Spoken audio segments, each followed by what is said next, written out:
हमारे बीच जो झरेड़ा यूनिट के हमारे साथी बहुत ही सक्रिय कार्यकर्ता है, बहुत ही दिग्गज प्रचारक बीएसएनएस के, मैं उनको ससम्मान आमंत्रित करूंगा कि वो आए और अपना वक्तव्य रखें।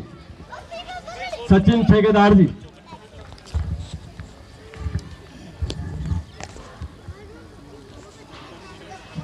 मंच पर आसीन वक्तागण व सभा में उपस्थित सभी साथियों को मेरा क्रांतिकारी जय भी। साथियों, आज जो समस्या है, जो जिसलिए हम लोग यहाँ इकट्ठा हुए हैं या जितने भी सामाजिक संगठन यहाँ पर इकट्ठा होकर के समाज में जाने का काम कर रहे हैं, समाज को बताने का काम कर रहे हैं, ये एक भारी समस्या का कारण है। समस्या भी कोई नई नहीं है, समस्या सारी पुरानी है।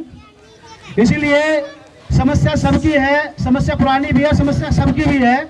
इसलिए जो सामाजिक संगठन अपने अपने क्षेत्रों में काम कर रहे थे, उन सब ने एकजुट होकर के ये सामाजिक संगठनों का संयुक्त मोर्चा बनाया है। ये लोग अपने लोगों में, अपने बस्तियों में जाकर के बताने का हम लोग काम कर रहे हैं। साथियों, एक दिन हम अपने शत्रु को तो पहचान रहे हैं कि किसने हमारे हक अधिकार छीने हैं, किसने हमारा शोषण किया है। 3000 साल की गुलामी रही, सही है, ये तो हम समझ रहे हैं। लेकिन हमारे बीच में एक किताब है, एक संविधान है जो बाबा साहब ने तुम्हारे को दिया है।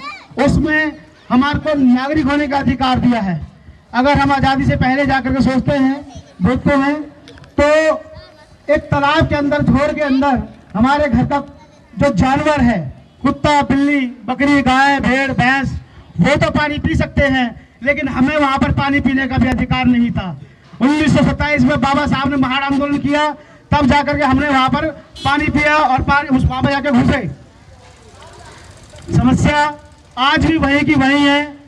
आज जो सत्ता में लोग काबिज हुए हैं, वो लोग हैं जिन्होंने आजादी से पहले भी आपको मानव नहीं माना, मानवता के अधिकार नहीं दिए, वोट के अधिकार कभी नहीं दिए।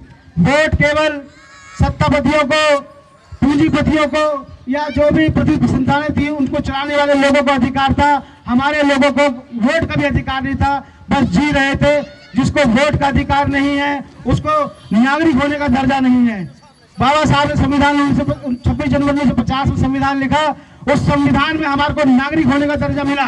जब हम इस देश के नागरिक हुए तो हमें शिक्षा का अधिकार मिला, हमें रोजगार का अधिकार मिला।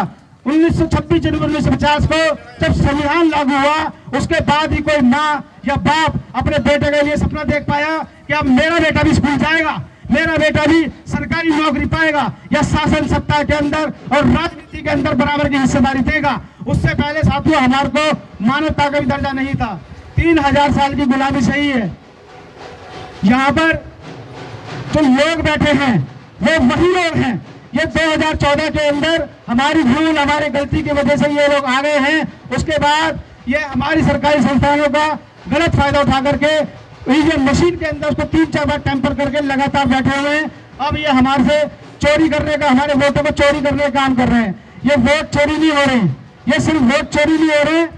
अगर हमारे घर में कोई चोर आ जाए, उसे पकड़ा जाए, तो हम उसका क्या हाल करते हैं? पहले उसे ठीक ठाक करते हैं, फिर उसको पुलिस में देते हैं और देखते हैं कि वो लोग उसके ऊपर कानूनी कार्रवाई कर रहे हैं या नहीं कर रहे हैं।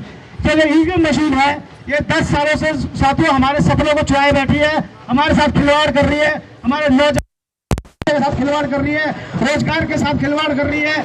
ये मशीन जो है, इस मशीन को अभी सुप्रीम कोर्ट ने ऐसे रखा हुआ है। लेकिन जब हमें पता लग जाए कि चोर कौन है, तो उसके ऊपर हम नजर रखते हैं ना।